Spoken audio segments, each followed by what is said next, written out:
नमस्कार, मैं हूं रवि तिवारी। देखना शुरू कर चुके हैं लोकल टीवी। आपको बताना चाहूंगा कि धान खरीदी को लेकर कांग्रेस पार्टी है, ब्लॉक कांग्रेस कमेटी के जो पदाधिकारी हैं आप देख सकते हैं, ब्लॉक कांग्रेस कमेटी के जो तमाम पदाधिकारी हैं आप देख रहे हैं। हमारे लोकल टीवी की स्क्रीन पर आपको नजर आ रहे हैं। सुधर कश्यप जी हैं, अनामो बघेल जी हैं, भूपेन माझी जी हैं, भविष्य प्रधान जी हैं। ये आज समितियों में पहुंच रहे हैं। समितियों में पहुंचकर वहां पर धान खरीदी के विषय में जानकारी ले रहे हैं, विस्तृत रिपोर्ट तैयार कर रहे हैं। रिपोर्ट के प्रदेश कांग्रेस कमेटी को भेजने वाले हैं। ऐसे में हम बातचीत करते हैं, जानते हैं कि आखिर क्या रिपोर्ट तैयार करने वाले हैं। सबसे पहले मैं बातचीत करूंगा सुधर कश्यप जी से। कश्यप जी, क्या रिपोर्ट आप लोग तैयार कर रहे हैं? समितियों में पहुंचकर क्या वहां पर जानकारी जुटा रहे हैं? सबसे पहले तो मैं आपको धन्यवाद दूंगा। अभी हम लोग धान खरीदी केंद्र देवभोग में पहुंचे हैं और यहाँ देख रहे हैं तो ऐसे अव्यवस्थाओं का अंबार है पूरा जी। एक हल्की सी बारिश में जब धान खरीदी एक दिन बंद हो गया और अगर तेज बारिश हो तो धान खरीदी तो बंद ही हो जाएगा। तो ये सरकार का बहुत बड़ा अव्यवस्था को प्रदर्शित करता है जी। अभी तक कर्मचारियों से पता चला है हमें कि मात्र 27% ही धान खरीदी हुआ है। 67% धान अभी खरीदना बाकी है और समय हमारे पास बिल्कुल नहीं है जी। इस स्थिति में सरकार को चाहिए कि 15 दिन का समय और बढ़ाए, तब किसान पूरा धान बेच पाएंगे। नहीं तो किसानों को बहुत बड़ा नुकसान का सामना करना पड़ पाएगा, जिसका जिम्मेदार सरकार होगी। अच्छा कश्यप जी, अब आप लोग क्या रणनीति अपनाने वाले हैं? हम तो चाहते हैं कि सरकार का एक एक दाना धान खरीदे, किसानों का एक एक दाना धान सरकार खरीदे, और अगर सरकार नहीं खरीदेगी तो कांग्रेस पार्टी इसके लिए आंदोलन करेगी और किसानों के साथ हाथ में हाथ मिलाकर चलेगी, किसानों के हित में काम करेगी। कश्यप जी, किस पद में आप? जी, मैं जिला महामंत्री हूँ। तो आप कश्यप जी को सुन रहे थे, सुधर कश्यप जी को, जिला महामंत्री कांग्रेस पार्टी के। उनका कहना है कि मात्र अभी 27% ही धान की खरीदी हो पाई है। ऐसे में आने वाले दिनों में यदि किसान परेशान होंगे तो कांग्रेस पार्टी किसानों के साथ खड़े हो जाएगी और आंदोलन करने को मजबूर हो जाएगी। अनामो बघेल जी मौजूद हैं, वरिष्ठ कांग्रेस के कार्यकर्ता हैं, किसान कांग्रेस के पदाधिकारी हैं, किसान कांग्रेस के ब्लॉक अध्यक्ष हैं।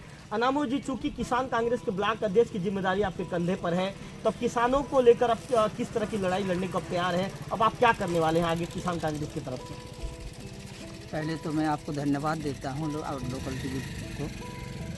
हम लोग हमारे कांग्रेस के निर्देशानुसार हम निगरानी समिति का तैयार किए हैं और उस निगरानी समिति के अनुकूल हमने मंडी जा कर के निरीक्षण कर रहे हैं। इसके पहले हम देखे लाटापारा मंडी गए हुए थे और तुम्हारे लाटापारा और गोहरा पदर और घुमरगुड़ा मंडी गए थे। हमने वहीं देखा कि बाहरी अव्यवस्थित है। क्योंकि अव्यवस्थित का कारण ये है कि इस टोकन के वजह से किसान बहुत परेशान हो रहे हैं, क्योंकि कोई गरीब आदमी है उनके पास मोबाइल नहीं है, इसलिए हापलाइन की व्यवस्था सबसे पहले होनी चाहिए।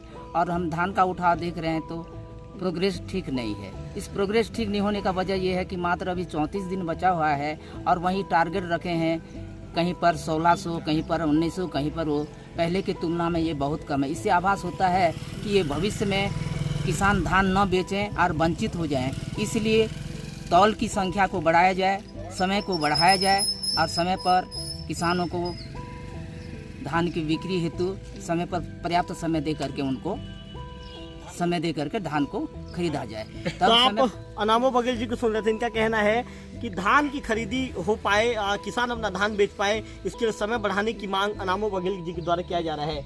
अब जो ब्लॉक कांग्रेस कमेटी के ब्लॉक अध्यक्ष है भूपेन माझी जी हमारे साथ मौजूद हैं। चूँकि भूपेन जी हमेशा शांत रहते हैं, उनका चेहरा हमेशा शांत रहता है, लेकिन भूपेन जी के विषय में आपको ये भी बता दूँ, वो 73 नेता हैं और इनके चेहरे पर आपको शांति दिखेगी, लेकिन जब आंदोलन करने की बात आती है तो हमेशा भूपेन जी सामने रहते हैं। भूपेन जी, अब किस तरह की रणनीति रहने वाली है?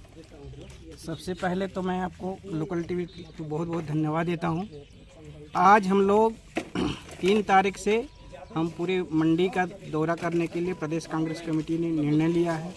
उस तारतम्य में हम लोग शुक्रवार को लाटापारा, गोहरा पदर और घुमरगुड़ा निकले। आज हम देवभोग की मंडी में पहुंचे हुए हैं और 10 तारीख को हमको जो है किसानों को जो एक मुश्त 2100 रुपया नहीं मिल रहा है, उस विषय को लेकर के और प्रदेश में महिलाओं के ऊपर अत्याचार, लूट, डकैती की ग्राफ जो 1 साल में बढ़ा हुआ है, उसके संबंध में हम लोग कल धरना प्रदर्शन करने वाले हैं तहसील ऑफिस के पास। और आज हम लोग निकले हैं मंडी निरीक्षण करने के लिए। आज देवभोग मंडी पहुंचे हुए हैं और ये व्यवस्था भी किया है विष्णुदेव साय जी ने कि जिस किसान को चाहिए 10,000 रुपया, तो हमने जा कर के मंडी में पूछा तो कोई व्यवस्था नहीं है 10,000 रुपया। तो बोल तो दिए, लेकिन किसान को चाहिए पैसा 10,000 तो कहाँ दे रहे हैं, नहीं दे रहे हैं। तो बोले पूछे कि नहीं, जो पहले जो मंडी था उसमें भी है, उसमें भी कोई सुविधा नहीं है। आज हम देख रहे हैं कि 35-40 रुपया अपना बोरा किसान दे रहा है, और गवर्नमेंट कितना दे रहा है जी, 20-25 रुपया दे रहा है। जी। इससे तो किसान का लॉस हो जा रहा है। कितना दुख दर्द भरी करके जो है ना हमारे अन्नदाता अन्न उपार्जन किया है, और उनको दाना दाना खरीदने के लिए विष्णुदेव साय जो है एक मुश्त 3100 रुपये का वादा करके आज मुकर जा रहा जी। है। उनको 2300 रुपया ही दिया जा रहा है। जी। तो इस विषय में हम लोग घूम रहे हैं, इसको रिपोर्ट तैयार करेंगे और हमारे प्रदेश कांग्रेस कमेटी को अवगत कराएंगे इसके संबंध में। तो भूपेंद्र जी ने आरोप ये लगाया है कि जो प्रदेश के मुख्यमंत्री विष्णुदेव साय जी ने कहा था कि 10,000 रुपये किसानों को तत्काल जो धान खरीदी केंद्र मिलेगी, भूपेंद्र जी का ये आरोप है कि मुख्यमंत्री के वादे के मुताबिक किसानों को 10,000 रुपये नहीं मिल रहा है। इस तरह का आरोप उन्होंने लगाया। उन्होंने कहा है कि एक रिपोर्ट तैयार की जाएगी, तमाम मंडियों का निरीक्षण कर रहे हैं, उस रिपोर्ट को प्रदेश कांग्रेस कमेटी को भेजा जाएगा। अंतिम में बातचीत करेंगे ब्लॉक कांग्रेस युवा कांग्रेस कमेटी के जो ब्लॉक अध्यक्ष हैं भविष्य प्रधान जी से।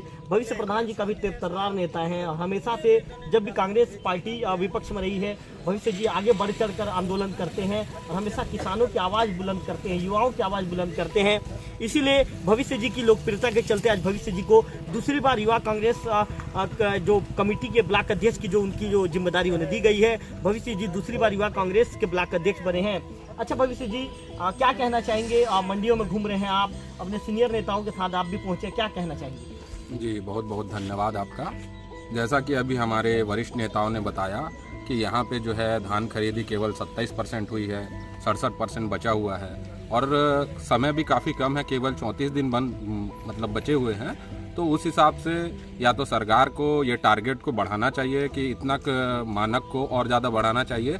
और दूसरा चीज़ ये कहूँगा कि जैसे देवभोग का है, देवभोग के जितने भी यहाँ के कर्मचारी हैं, मंडी के कर्मचारी, इनका कभी शिकायत नहीं आ रहा है।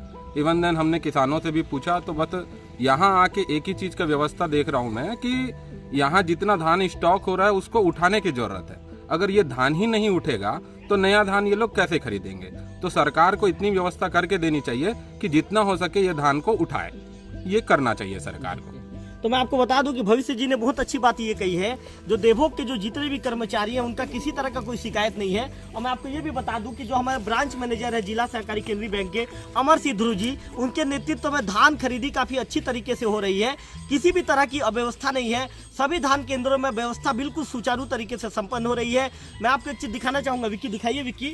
चूँकि बारिश का सीजन है, मौसम खराब है, जिसके चलते जो यहाँ के प्रबंधक है जिला सहकारी केंद्रीय बैंक के जो ब्रांच मैनेजर है, उनके दिशा निर्देश में सभी जो फड़ है सभी फड़ को तालपत्री डालकर ढका गया है। सभी पर अभी आप सभी जगह आपको पॉलीथीन नजर आ रहा होगा, चारों तरफ आपको पॉलीथीन नजर आ रहा होगा। और धान को जो ये कह सकते हैं कि जो टीन का जो शेड बनाया गया है, टीन के शेड के नीचे भी धान को रखा गया है। हम बातचीत करेंगे जो यहाँ के जो समिति के जो प्रबंधक है उनसे बातचीत करेंगे। अच्छा ये बताइए, बारिश के दिनों में धान को बचाने के लिए क्या तैयारी है? बारिश के दिनों में धान को बचाने के लिए भूसा, तिरपुली, ये डनेज वगैरह डाल के उसमें तिरपाल वगैरह भी खरीदे हुए हैं। उसमें 2 लेयर तिरपाल बिछा के ढाकेंगे सर जी। अच्छा कितनी खरीदी हो चुकी है अब तक? अभी तक 27,000 क्विंटल की धान खरीदी हो चुकी है और परिवहन 7,400 क्विंटल हुए हैं, जिसमें से शेष 20,000 क्विंटल धान शेष है, जो बफर लिमिट से ज़्यादा है। 15-16,000 क्विंटल बफर लिमिट से अतिरिक्त धान पड़ा है, जिसको टीओ कटवा के उसको परिवहन करने की मांग कर रहा हूँ सर जी। अच्छा ये बताइए घनश्याम जी, आज कितना किसानों का कूपन कितने हजार क्विंटल का कटा था? जी आज टोकन 45 किसानों का 2,200 क्विंटल का धान टोकन काटा गया था, जो कल ज़्यादा वर्षा के कारण फड़ गीला होने के कारण उक्त कृषकों को का धान आवक मत लाओ कहा गया और संशोधित करके आगामी दिवसों की टोकन संशोधन कर सूचना दे दी जाएगी, ऐसा कहकर। तो घनश्याम जी आपने किसानों को सूचित कर दिया था? जी सर, पहले बारिश होने के बाद ही मैं सूचना कर दिया, रात को ही कर दिया था कि असामयिक वर्षा के कारण धान खरीदी नहीं हो पाएगी, फड़ गीला, बहुत पानी गिरने के कारण गीला हो गया है, कहा गया सर। तो आप घनश्याम ठाकुर जी को सुन रहे थे। इनका कहना है कि हमने किसानों को सूचित कर दिया था कि बारिश ज़्यादा होने के चलते फड़ गीला हो गया, जिसके चलते हम खरीदी नहीं कर पाएंगे। एक बार विकी घूम कर चारों तरफ से दिखाइए। विकी धान खरीदी केंद्र है। जिस तरह कांग्रेस के प्रतिनिधि यहाँ पर पहुंचे हुए हैं और कांग्रेस के प्रतिनिधियों ने आरोप लगाया है कि लगभग 27% के आसपास धान की खरीदी हो पाई है, जबकि 73% अभी भी बचा है। कांग्रेस का कहना है कि जिस तरह से सरकार ने वादा किया था कि किसानों का एक एक दाना खरीदेंगे और 3100 रुपये एक मुश्त दिया जाएगा, उस वादे को जो सरकार है नहीं निभा पा रही है। तो कांग्रेस का ये कहना है कि सरकार जिसने सरकार ने जैसा वादा किया था और वादा करके सत्ता पर विष्णुदेव साय की सरकार आई है, ऐसे में भाजपा को अपना वादा पूरा करना चाहिए। कैमरा पर्सन विक्की के साथ रविकांत तिवारी, लोकल टीवी देवो।